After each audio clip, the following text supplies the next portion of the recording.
Oh,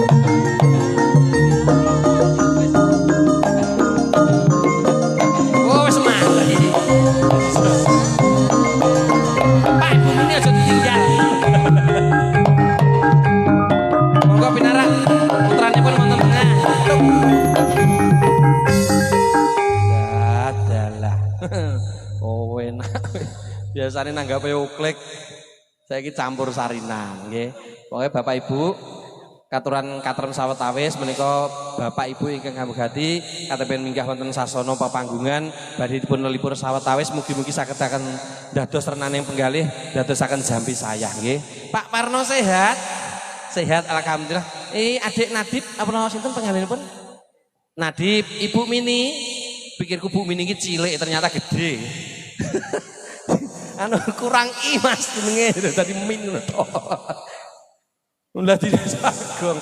Ngapunten Pak Parno nyuwun gegendingan apa niki monggo. Nggih. Indah-indahé cara tayub itu digedhok Pak Parno. Ya. Nih, gending. Piye langgamu terus.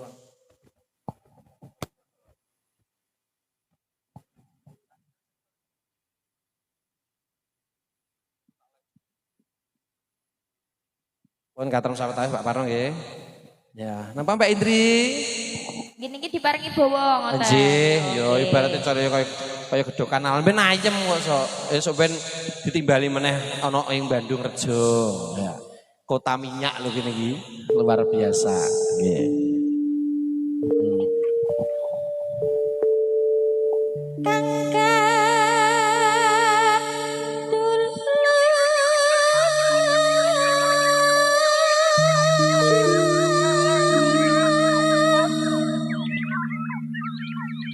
Iya, iki manuke sapa lagi?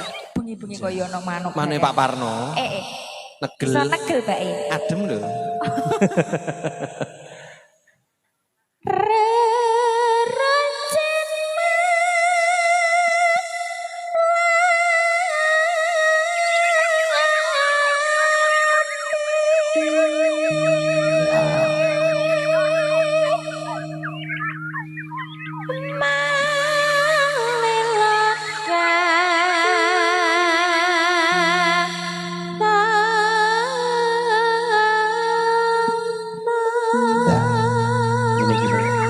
Seneng neng anu Bandung Rejo ki guyub rukun peladene sing seragaman wis pokoknya los Pak Parno munggahne tangane kabeh kompak wong Bandung Rejo ki. Oh nggih nek mriki bapak-bapak nggih. Bapak-bapak kompak kanggo kaya seragam ki berarti peladene ngono andane.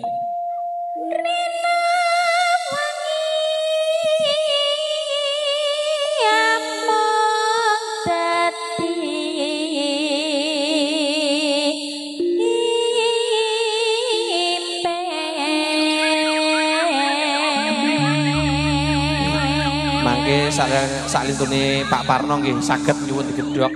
Nek perlu ya medhun rono ya ora apa-apa kok. Kabel dawa kok nukas ki.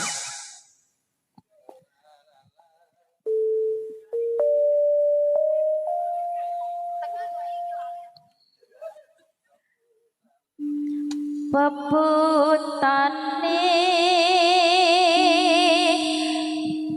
gak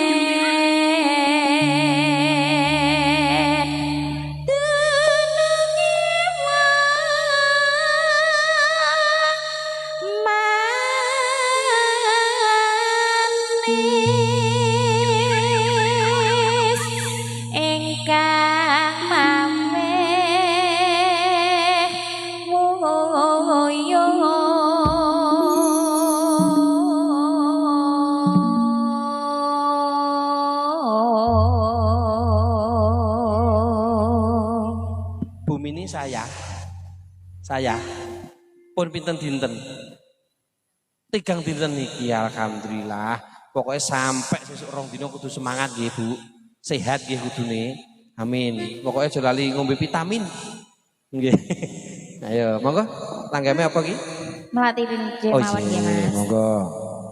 Lakai wis mrene ing kembang melati rinoce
Wong papat kok.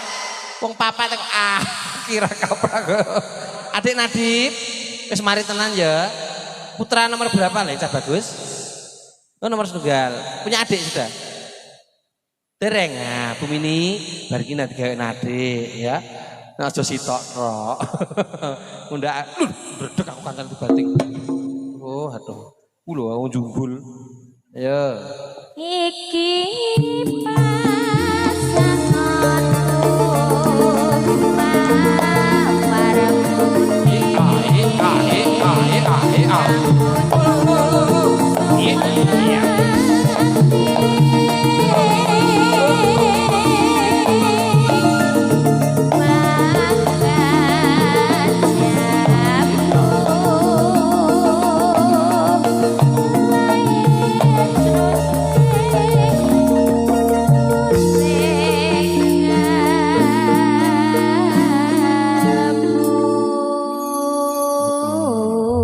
Wonten bawa telah, langit wonten melatih.